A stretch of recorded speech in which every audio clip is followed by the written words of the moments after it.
for the period that I was a bit of the Benjamin in, if you like,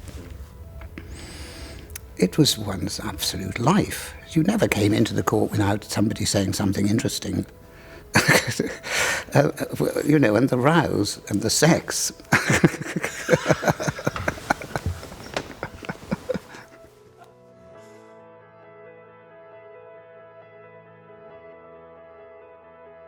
I came here to do the Young Writers Festival in the theatre upstairs, and it was 4 short plays, and I suppose in a way this kind of sums up the Royal Court, doesn't it? You know, the Young Writers Festival, which is such a wonderful vehicle for emerging talent. And one of the plays, they were all terrific, but one of them was written by a 10-year-old. 10!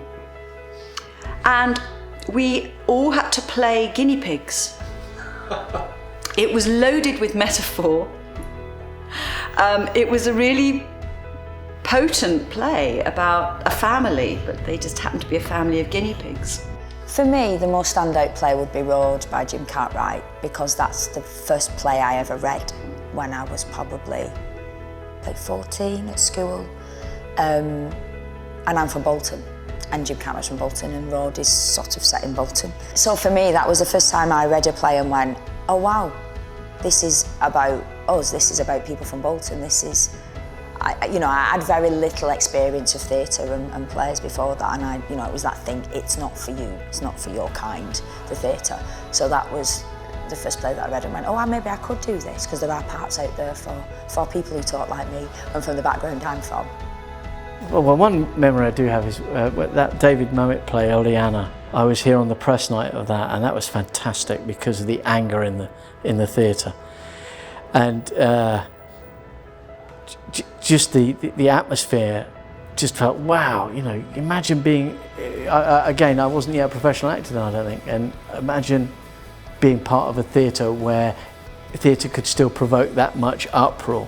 And an unforgettable moment to me was, because you don't ever have actors' names or directors' names outside the theatre, was bringing Cindy and Craig Corrie, her parents, into Sloane Square off the plane from America, and for them to just see the words, "My name is Rachel Corrie," in red lights in Sloane Square. I came across Liberian Girl, I was just like, I would love to go see this play, because we're neighbours, like, to Sierra Leone and everything, but I didn't have enough money to book the ticket for the play, so I was just like, I might just book it another time when I get some money. So when he told me that I've got an audition for the play that I wanted to go see, I was just like, that's just incredible, and for it to be at the Royal Court as well. All the people that come to the stage door, the Sultan of Brunei's son is at the stage door and wants to, what? So we all have to kind of come back. Hello, very good. And you're like, oh, okay, thank you very much. It's sort of quite strange. And I'm sure people have got more exciting people to kind of name check than that, but that's just an example. You never know who's in. Sometimes you'd rather they weren't. My most vivid memory of the Royal Court has to be as a performer, because as I mentioned, Random, David Tucker Green's play, I'm decorating my auntie's flat. I'm thinking I'm going to do something non-actory, for a couple of days. I get a call from the Royal Court. They want you to come and cover on book for Random. So next thing I know, I'm in a cab. I come down to the Royal Court. I go right down to the downstairs stage, Sasha Ware, David Tucker Green and Amy Ball. And suddenly I'm reading Random. We do a day and a half's rehearsal. And then I'm on stage with a lectern, with the script, in front of 400 people, and and I do it on book, and that was the most compelling experience I've ever had. My memories here are weirdly not necessarily as much of plays I've seen, but of kind of the people that I've been introduced through here, playwrights that I feel like I wouldn't know otherwise, a community that I feel like I wouldn't have if I hadn't done groups here and worked here and things like that. I went to see Graham Wybrow and I thought, well, what can I do? I'm just, he said, you've got to write it. You know, you've got to write it for a man and a woman, and everybody's got to cope with the fact that that's the play that you've got to write.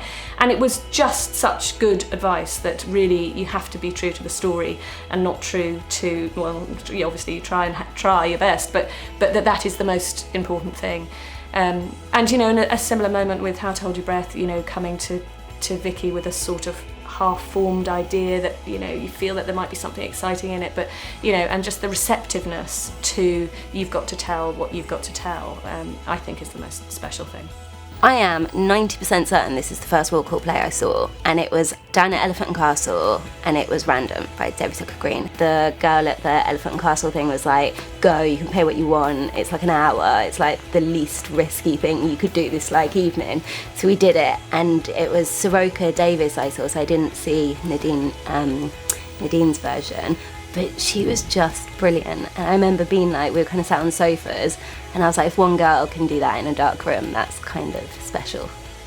Actually, yeah, because I saw the very first version of it upstairs with Eddie Tudor-Pole, and it was the most incredible experience because I didn't know anything about promenade performances before, so it's the hustle and bustle of people trying to see these wonderful scenes that were going on, and the writing was just so amazing. I think it was the first time that I'd seen anything about Northerners, and I just related to it instantly. I remember seeing an early play of Simon's called Country Music, and it had Sally Hawkins in it, but the main actor was Lee Ross, who was a tremendous actor, and it was all about the story of someone coming out of prison, I think, and then it was, I mean, that was the first sort of play I'd seen really of Simon Stevens. So of all the plays, I think that's and particularly Lee Ross's performance, that's the one that I kind of remember, I would say. I think meeting Harold Pinter here, that was amazing. He came to see my play, and I wasn't watching my play, and the theatre called me and said, get down, he's watching your play, get down, get down. And I was like, jumped in a cab, I was like, drive! And I didn't really have enough time, I thought I was going to miss him. He was very old, it was quite near to when he died. And my friend's parents really lovingly like stopped him getting in his car in this really intense fashion. So like, obviously he just wanted to go. And then I got down just in time and we talked and I met him and he was wonderful. And that was a really amazing moment. Because I was 20. And just like colliding with your hero like that, sort of on the steps of this theatre where your play is on, that was kind of incredible. And I was so upset, a stranger next to me put their arm around me and said, it's okay. And I remember just going, oh, that's how it should be done. That's how that's how you make an audience like engage. We were in a hotel in Bethlehem on Manger Street, which is the main thoroughfare through to Bethlehem. And there have been a couple of explosions which I vaguely heard during the lunch hour. And we were in this, we were in a sort of eating in a sort of cellar, couldn't really work out what it was. We went back upstairs to carry on the workshop, which was in a room on the second floor, and I had my back to the window. And what I was doing was a session called Physicalizing Action. Whereas behind me, this riot had started, and there were about 200 Palestinian youths throwing stones at the Israeli soldiers, and somewhere in the middle, the poor old Palestinian police were trying to stop this happening. And as I was speaking, it got larger and larger. It became a TV crew, and suddenly people were firing plastic bullets, and people were kind of going down into it. And I was doing this session on physicalizing physical action, and I said, guys, come on, I don't think we can carry on. It feels really weird to be doing this. And one of the writers there, who was an old politico, he said, oh, we have a riot every day. We've never had a playwriting workshop before. You must carry on. I think my first play going on, Kin, in the theatre upstairs, I will never forget. I remember sitting down on the press night and realising that 10-year-olds were in charge of my play and the start of my career, and suddenly just only realising then that was what was happening, and it was really terrifying in a good way. I wrote a play for my degree and just sent it out to new writing theatres on the recommendation of one of my tutors, Jenny Fraser, and the Royal Court was one of the theatres. So like 3 months later, got a phone call from Dominic Tickell, who ran the Young People's Theatre, and said, we'd like you to come in and meet with us. And we're on Portobello Road, do you know it? And I kind of laughed because I was going to say, I'm on Cambridge Gardens. Portobello Road is just about 2 minutes walk from my house. They didn't just offer me a commission straight away. They gave me free tickets to see shows, put me on the writers' night so I could see plays up here and downstairs.